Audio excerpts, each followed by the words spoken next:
Салют, people! З вами Human, мінус один окупант і мінус один колаборант, і як завжди, ковточок смачної та корисної інформації для вас.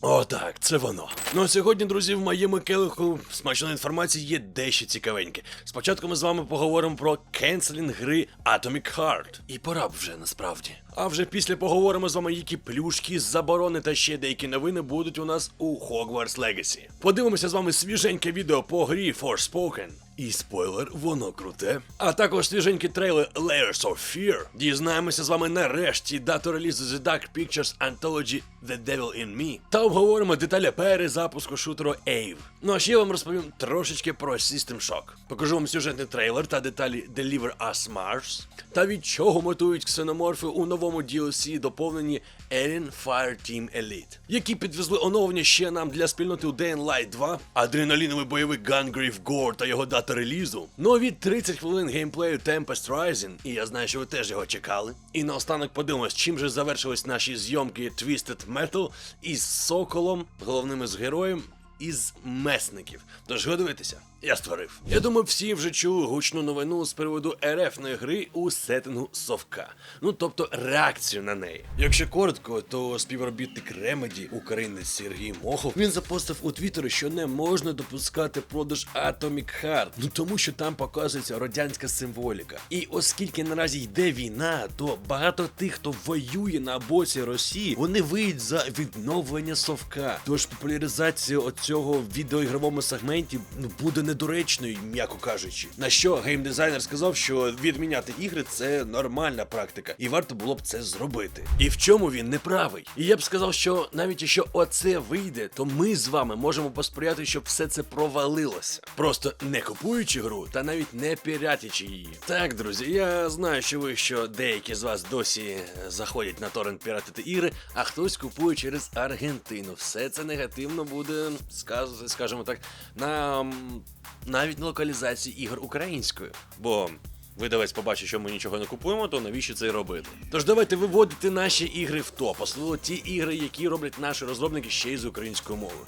Це буде впливати. Нарешті у деяких країнах стартувало попереднє замовлення Hogwarts Legacy. У Epic Games Store з'явився цінник, і базову гру можна вже призамовити за 799 гривень. Тож Warner Bros. Games підтвердила, що версії Hogwarts Legacy для PS4 та PS5 матимуть додаткові квести та рецепти зілля. Плюс зазначається, що ексклюзивний контент був вперше виявлений в PlayStation Network для всіх версій PlayStation, включаючи стандартне видання. І тут гравці досить швидко помітили доповнення та звернулися до Твіттеру, ну щоб роз'яснити у менеджера спільноти Hogwarts Legacy Чендлера Вуда. І так, Вуд підтвердив. Далі пряма мова. Гравці PlayStation отримують ексклюзивні квести, а ті, хто оформив попереднє замовлення для PlayStation, отримують рецепт зілля Felix Felicis. Вуд також додав, що невдовзі буде ще більше інформації про це. Але окрім цього сталося ще дещо цікавеньке. Я вже в принципі вам казав, що попередній продаж запущений по всьому світі.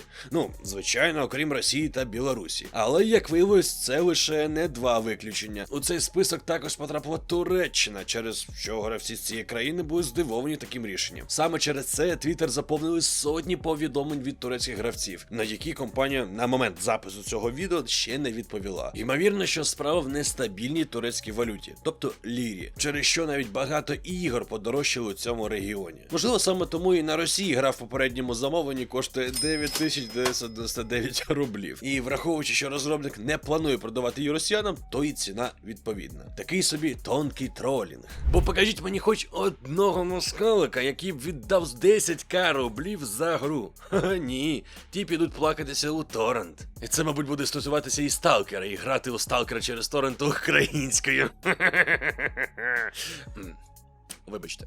Ну а в коментарях під якраз таки цією новиною про Поттера РФники все це і обговорювали, що в принципі не дивно для країни-крадійника. Також серед припущень турецьких гравців є і те, що гра недоступна через те, що в редакторі можна створювати трансгендерних персонажів. А ми знаємо, що Туреччина – ісламська країна. Але ті припущення в більшості від самих турецьких гравців, ну які вони висловили в своїх твітах. Тому поки ми чекаємо, що ж там буде далі і яка офіційна причина. А я вам нагадаю, що офіційно в цій грі присутні російський текст та субтитри, враховуючи всі 14 мов, які там є. Хоча при цьому до релізу гри 5 місяців, тож, можливо, розробники приберуть хлам і додадуть українську мову. Рухаємося далі, і тут у нас Square Enix, яка опублікувала ролик Forspoken, який нам докладно розповідає про геймплей та ігрові механіки. Тож, гра може похвалитися деталізованими ефектами, хаотичними боями та дослідженнями у відкритому світі. Ну а у самому ж ролику демонструється бойова система та прокачання персонажів, а також взаємодія з NPC. Ну а у відкритому ж світі будуть вже знайомі точки цікавості, що не дають безцільно блукати картою. Проте в цілому гра, очевидно, не запропонує нічого нового в геймплеї. Ну і я вам нагадаю, що Forspoken має вийти 24 січня 2023 року на PlayStation 5 та ПК. І будемо сподіватися, що цього разу без переносів, адже з цією грою таке вже траплялось. І до речі, якщо ви досі чомусь не в курсі, ми з вами можемо разом зібратися, то по щось пограти. І саме для цього і був створений Discord-сервер Human Vast. Тож, якщо ви хочете зібрати собі паті, разом пограти чи просто потеревенькати, долучайтесь до нашого серверу, всі активні посилання, як завжди, в описі під відео. Тим часом польська компанія Bloober Team, яка відповідальна за створення Layers of Fear та The Medium, на шоу Future Games Show в рамках заходу Gamescom 2022 представила новий трейлер горору Layers of Fears. І до речі, ви вже подивилися наш ексклюзивний матеріал з цього заходу? Ні? Ну так бігом, цей відос додивимось і го на Comic-Con 2022. Там ексклюзиву завались. Але повернемося до нашої Layers of Fears. Це психоделічна хроніка жахів від першої особи, яка сфокусована на напруженому дослідженні та захоплюючому оповіданні. Основна мета нового проекту Bloober Team – об'єднати історії Layers of Fear та Layers of Fear 2. Тож у новому відеоролику Bloober Team показала нам кадри з Final Note, абсолютно нового сюжетного розділу. І гравці в ролі дружини митця зможуть поглянути на події серії з нової точки зору і побачити всю картину цілком. Ну а сам реліз гри Layers of Fear, він запланований у нас на 2023 рік без точної дати на даний етап, коли ми знімаємо цей відос. І виходити гра буде на ПК, PS5 та Xbox Series S та X. А далі у нас компанія Bandai Namco, котра в рамках заходу Gamescom 2022 представила новий трейлер нової частини антології горорів The Dark Pictures Anthology The Devil in Me. І оголосила дату релізу. І от, як основа сюжету The Dark Pictures Anthology The Devil in Me стала історія першого американського серійного вбивці Генрі Холмса. Тож команда документалістів, яка займається створенням фільму про Холмса, вона отримає таємничне запрошення в точну копію готеля, в якому сумнозвісний маньяк вбивав співробітників та постояльців. А ще в нас з вами з'явився 16-хвилинний ролик з демонстрацією геймплею. У представленому ролику геймдиректор Том Хіттон розповідає про нові функції гри, а потім демонструє 16 хвилин нового геймплею. І що додати, то реліз гри The Dark Pictures Anthology The Devil in Me відбудеться 18 листопада поточного року, тобто 22-го, на консолях PlayStation 5 4, Xbox Series SX, Xbox One, ну і звичайно на ПК. І я от думаю, може і мені зіграти на стрімі, коли вона релізниця? Напишіть в коментарях. А тим часом відбувся перезапуск командного шутера Aliens of Violent Arms від студії NeoWiz, що подарувала всьому світу MMORPG Bless Online. Інфа прямо-таки для олдів. Тож, нова версія гри тепер називається Ava Global. Ну а за запевненнями розробників, у грі перероблено багато механік. Також покращено графічну складову, з магазину зникли імбалансні гармати, допрацьовано інтерфейс, а також кланову систему. А ще на честь перезапуску у грі з'явилася бойова перепустка. Ну і я вам нагадаю, що оригінальна гра вийшла в далекому 2007 році. А зараз у Steam у неї грає понад 13 тисяч людей, і сама ж гра розповсюджується за моделлю Free-to-Play. А що в нас ще тут цікавенького? Ага! Night Dive та Prime Matter показали поцінювачам рольових екшенів, горорів та кіберпанку черговий трейлер ремейку System Shock. Робота над яким триває вже багато років. І от у ролику очікувано показано геймплей, хоча його вже можна було б і оцінити із демоверсією в Steam. Тим не менш, класика на новому рушії все маячить десь на горизонті ще з часів на Kickstarter. Проте автори провальної Blade Runner Enhanced Edition не поспішають, хоч і продали права на серіал по System Shock. О, знову серіал по грі. Як неочікувано. Угу. Трохи раніше на YouTube з'явився триваліший запис ігрового процесу і фінальну битву із Two Shodan. Але знову ні слова про дату прем'єри. Отже, ми з вами знаємо, друзі, що System Shock буде виходити або не буде виходити на ПК через Steam, GOG і Epic Games Store, а також на Xbox One та PlayStation 4. Ну що, друзі, потрошечку, але все ж таки ми совуємо орків. І не лише на Херсонщині та інших областях, а також у тилу інформаційного простору, в тому ж Ютубі. Адже нещодавно, завдяки вам, проєкт Human Vast Games потрапив не лише в рекомендації в YouTube, а й в тренд. Так, це завдяки вам, особливо завдяки людям, які спонсорують канал через спонсорство YouTube, через Patreon або інший тип донатів, тому що саме ви даєте змогу підтримувати фінансово цей проєкт, платити монтажерам, редакторам і іншим людям, ну і самому якось жити. Бо якби не ви, цього проекту могло вже б і не існувати. А таким чином ми з вами маємо змогу і орків совувати з трендів, і самі робити контент. Слухайте, ну відоси по 15-20 хвилин через день, ого-го, чого варте. Тож, якщо у вас є бажання та можливість підтримати нас, проєкт Human Vast, то всі активні посилання залишаю в описі під відосом. Повірте мені, підписки з $1 на місяць більше ніж достатньо, щоб ми розвивалися і робили YouTube для українців українською нарешті. Ну а ми з вами рухаємося далі і бачимо, що автори Deliver Us Mars представили сюжетний трейлер пригоди, де нагадують про зав'язку та деталі історії. Отже, гравці візьмуть на себе роль астронавта Кетті, яка досліджує загадкові події, що сталися на космічній колонії Марса. При цьому все це якимось чином пов'язаним з батьком героїні, про що кілька разів нагадують у новому нам трейлері. Плюс, судячи з ролика, завдання перед Кетті стане складнішим, оскільки їй доведеться боротися не тільки з важкими умовами на планеті, але й з самотністю. Була інфа, що спочатку проект вони збиралися випустити 27 вересня. Проте нещодавно розробники повідомили, що всувають проект на 2 лютого 2023 року. Ну а саму гру Deliver Us Mars створять на ПК, для ПК, Xbox серії та, звичайно, PlayStation.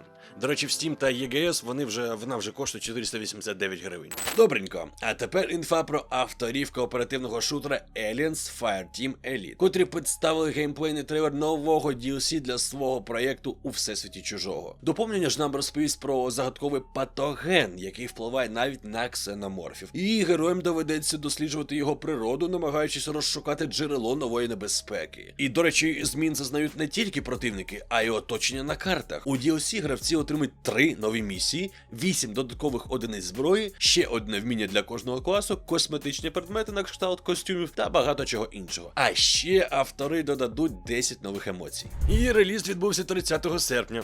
І напишіть в коментарях, ви вже грали чи як. Ну а тепер про відносно нещодавну новинку. Ну що ж, на Gamescom показали трейлер першого сюжетного доповнення Dying Light 2, але Techland цього разу не зупинилося і продовжило розповідати про поліпшення. І загалом розробники змінили багато елементів гри. От, наприклад, у Dying Light 2 на консолях з'явиться новий режим, де можна розраховувати на підтримку VRR на PlayStation 5 та можливість грати у 4К при 30 кадрах в секунду. Також розробники впровадили AMD FSR 2.0. Якщо ви не знаєте, що це таке, то завітайте на мій IT канал, я про все це там розповідаю. А також вирішили проблеми кількості ворогів та їхньої агресивної поведінки в нічний час. А ще студія не забула допрацювати графіку.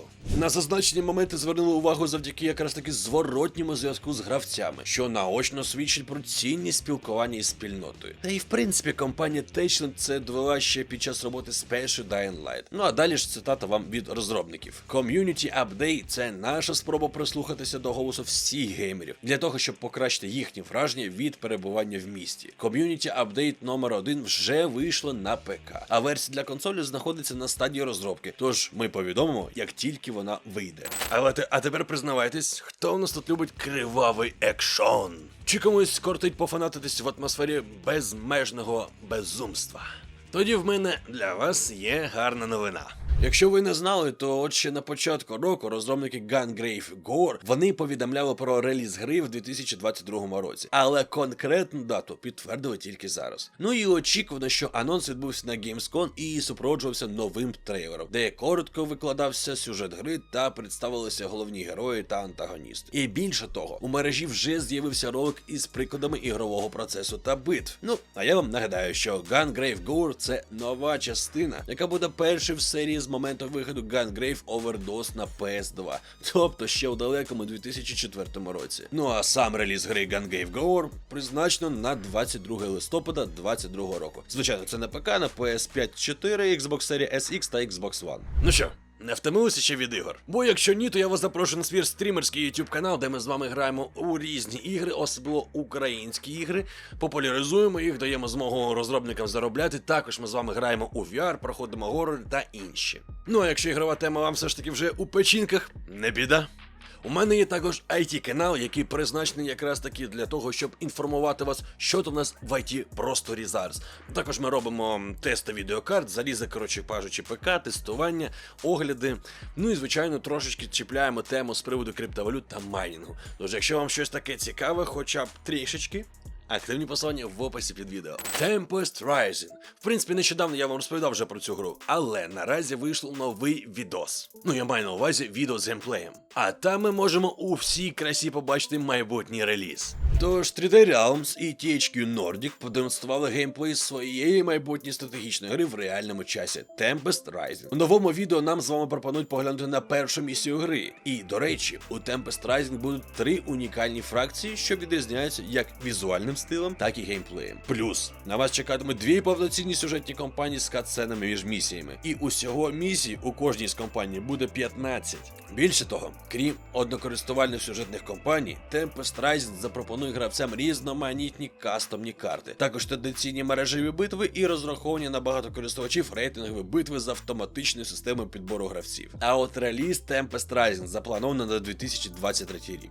І наостанок, друзі, в мене є ще трошечки інфи про Twisted Metal, ну скажімо так, зйомка шоу по грі. Отже, зйомки першого сезону нового постапокаліптичного телешоу Twisted Metal закінчено. Прем'єра нового серіалу відбудеться на потоковому сервісі компанії Peacock NBC. Ну і як ви знаєте, Sony вкладає значні кошти у створення телешоу та фільмів за своїми іграми. Ну а щоб ви розуміли масштаб, то підрозділ PlayStation Production компанії Sony спільно з підрозділом Pictures та Music працює над створенням 11 різних шоу та фільмів. І от один з таких шоу став заснований грою, скажімо так, ще 90-х років Twisted Metal. А шоуранер Майкл Джонатан Сміт, це, до речі, і сценарист, і продюсер Cobra Kai, він поділився новиною у Twitter приблизно через півроку після того, як Deadline повідомило про кастинг та сюжет шоу. Тож серіал Twisted Metal, він описується як високооктанова постапокаліптична комедія з руйнуваннями, мародерами, світом хаосу та різанини. І, до речі, у серіалі знімається Вілл Арнет з Кінь Боджек, який озвучує Sweet Tooth. Це такого культового клоуна-маньяка. А Ентоні Маккій, який грає Сокола у фільмах Марвел, очолить акторський склад у ролі головного героя. Ну а саме шоу транслюватиметься на потоковому сервісі NBC Peacock, але от дата виходу та час виходу поки не оголошено. І до речі, ходять чутки, що Sony наразі теж працює над новою Twisted Metal. І нібито буде виходити в той самий момент, коли вийде саме шоу. Ну або хоча б анонсована. І за деякими даними, Twisted Metal може бути умовно безкоштовною грою. І що в принципі логічно, тому що Sony, наскільки я знаю, вона планувала випустити 12 ігор з сервісів до 2025 року включно. Ну то що, будете дивитись серіал, чи там якесь занудство у нас вийде? Напишіть в коментарях, а наразі, друзі, в мене для вас на сьогодні все. З вами як завжди був Human і, як завжди, кайфової вам гри.